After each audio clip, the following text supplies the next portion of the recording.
This is the SBI ST-22. Now, I've already actually done a 1,000 round review on this. However, this is one of the videos I want to redo. Not because my opinion has changed dramatically, but because I feel like I can do a better job. And I've also learned more about this rifle as I've used it. So I'm well past 2,000 rounds at this point. I'm still going to call the video a 2,000 round review, because I don't know exactly how many rounds past 2,000 I'm at, but I'm definitely well past 2,000. And this rifle looks significantly different than I had it before. So, first, go over the build of this ST-22. This now has the Tapco stock, which I believe is no longer manufactured, which is kind of sad because I actually think this looks quite nice with the ST-22. So the rest of the build for the furniture, you have the Fortis Shift. Again, I will say, don't buy the actual Fortis Shift. This is so ridiculously overpriced. Just buy the airsoft version. It's like 5 times cheaper. Magpul MOE stock, and I have the straight version of the stock in the Tapco chassis. I have a linear comp at the front, a mini linear comp. I don't remember who makes these. And I just have an extended mag release. Although this mag release doesn't really fit it pistol grips that well. You're better off getting one that ends about here and has some leeway on the side, but it's still workable. Now internally, it's almost all SBI. SBI doesn't make their own trigger pack, as far as I know, yet. So it's just a Ruger BX trigger pack, but internally I have the SBI Bolt, I have the ST-22, and I have their new, relatively new, 12.5-inch barrel. Now I also have the Fayette V30 that I have on basically everything. And in terms of magazines, again, I was using my standard rotary mags. And because I always get questions about this does not extend the capacity. As you can see, it is just a normal rotary mag. It's just a printed piece to look like an air mag. It's made for the i3 chassis, which I've also done a review on, but they no longer are made because the company has gone under. So this is just a base plate. Works normally. Looks a little goofy in the non-i3 chassis. And I'm using these. These are Tough 22 slash, I'll put up the other name in the US that they use. These mags are fairly unique in that they have a clip system, an actual clip. And you can supposedly just bring these down, load, in, and then put it back up.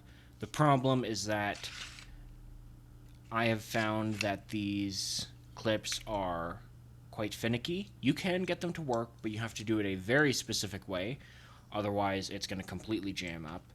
And with these mags in general, even if you are top loading them, you're still going to have some feeding issues, which you will see in the video. There's a few times where I'm having to do some malfunction clears with this thing, and that's entirely due to this mag. I have never once had a problem with standard rotary mags. These run flawlessly. It's just that they're half the capacity. So, now, I would still use these mags for, like, varmint hunting. I would use them for just plinking around. I have a really hard time recommending these mags for competition. And that's because when these jam up, it's a lot more annoying to clear than other mags.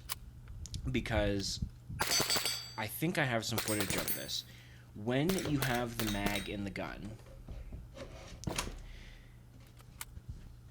what will often happen is they will fail to feed. So the bullet will be stuck at an angle facing up or facing down. It's not going to enter the breech face. Again, this is a problem with the mags, not the chassis, because they're not feeding at the proper angle.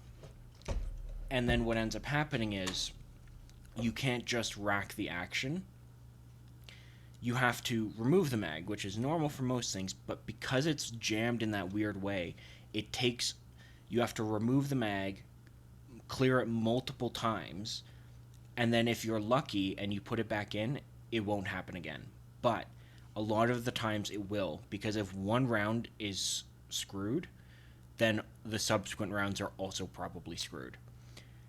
A little bit of insight to the YouTube shorts that I do. I had to record the loading of the charging of the rifle for about 3 minutes because this thing kept jamming over and over and over because each subsequent round was screwed over by the one up top. So I can't recommend these for competition. I know there are workarounds if you load them perfectly and if you use really waxy ammo or you drop a bit of lube. But man, I couldn't go into any kind of competition and be like, yes, I trust these magazines. I would rather have 10 round mags and be good at reloading. If you want to get malfunction drills in, buy these, 100%. But, when they do work and you're at the range, they're fun.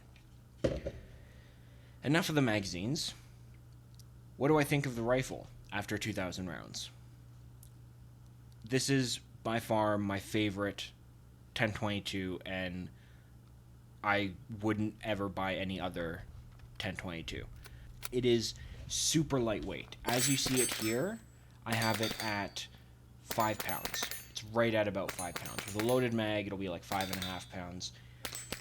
And it is very, very well balanced. Right now, the balance point is right here. Right where I'm holding it. That's the balance point. Which means when you're shooting, there's not too much weight up front when you're holding it. There's not too much weight at the back, which makes it very easy for target acquisition because one arm won't get more tired than the other. Of course, recoil is very minimal with a 22 in general, but because of the balance, it feels a lot less, and I don't even have a brake on this. If you wanted to, you could absolutely put a brake on this, and I think it would do a little bit of a job, especially out of a 12.5-inch barrel, but it wouldn't do a crazy difference. Enough to maybe have the scorer or timekeeper next to you feel it a bit, but I don't think a brake is really necessary on a 22. Now, the main selling point, and I'm sorry it's taken this long, is the ST-22 top charging handle. This top charging handle is why I love this thing and why I prefer it over any other 10-22. So I have an extended charging handle on my i3 Armory 10-22. And it works well, however, I don't enjoy using it. I used to think, and if you go back to the Raven, if you go back to the Raven review, and you go back to some of my other reviews, I used to say that I prefer a right side charging handle over anything else. Well, my view on that has completely changed, and it's basically because I find it annoying to clear any malfunctions, if there are any, and the general one, which is, you're taking your hand off the trigger finger. Now, I do like left side charging handles. Those are fine because you're not taking your hand off the trigger finger and you can more easily clear jams. With a 10-22, you can't do that. Having the ability to check like this on a 10-22 is very, very, very satisfying. And much easier. Because of the balance of the rifle, it's very easy to just pull back, check, clear anything out. It works really well. This thing, by the way, it's not meant to be a charging handle. It can work as that, but according to SBI, it's supposed to be a forward assist, which if your gun gets jammed up a bit, you can just press it. Now, there is one major negative with the ST-22, and it's not going to affect everyone, but depending on your build, it might. The top charging handle is quite narrow, and it makes sense that it's quite narrow because longer charging handles will more easily get caught on your gear or on some brush or on a lot of things. However, it also means that it's more difficult to grab. Now, I have no problem grabbing it when I have a red dot on here. It's very easy. 2 hands, 1 hand, doesn't matter. It's very easy for me to grab. But if you have a large scope or you have low scope rings, you will have a hard time grabbing the charging handle for this. Now, I used to have a 1.25 to 6x LPVO on here, and I had it on a canted mount. And that thing worked really well, but only because it was on a canted mount. If I had it on standard scope rings, I would have had a hard time pulling this back. So if you have a large scope, or you're planning on using this for a large scope build, don't buy this chassis, buy something else. It just is not going to be a good time with you trying to fiddle under the scope rings and trying to pull it out. Now, there is an easy solution to this, and it's simply SBI releasing an extended optional charging handle, and you don't even need to do the whole thing. This little piece here for the T charging handle, as you can see, is held in by a screw. You remove this and this comes off. So they just, if they wanted to, they could release a little extra room on the charging handle, charge 10, 15 bucks for it. I think they'd sell well. You'd have an extended charging handle for people to use with big scopes. If they release that, highly recommend this. Now, there's one last thing to mention with the ST-22, and this is for anyone looking to buy one in the future. The ST-22 comes with a cleaning hole, which is a little hole at the back of the receiver that makes it easier for you to brush in and out, get through the barrel. Personally, I have never used it because I don't think you need to clean your 1022 very often, and if you do, it's not that difficult. But it is there. And with the recent changes to the ST-22, they have removed the little screw cap. So I'll put up a picture on screen of what mine looks like, and I'll put a picture on screen of what the new one looks like. Basically, depending on the chassis that you have, there will be a hole exposed. With this Tapco chassis, as you can see, it's covering the entire back. You can't even tell there's a cleaning hole.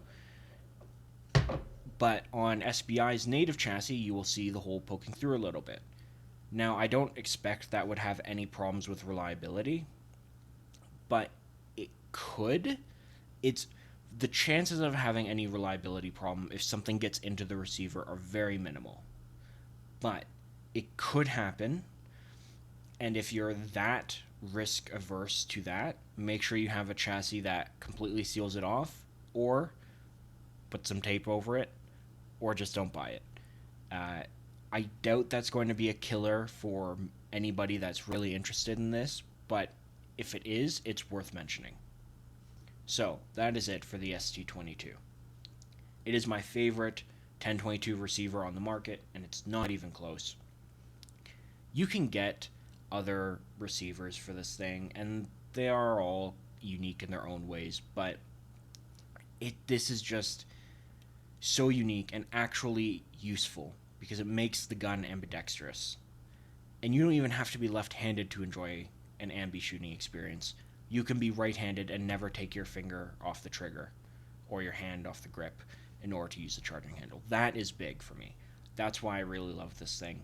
And of course, from the factory, it can take these mags. As stupid as some of these mags are, it can take them.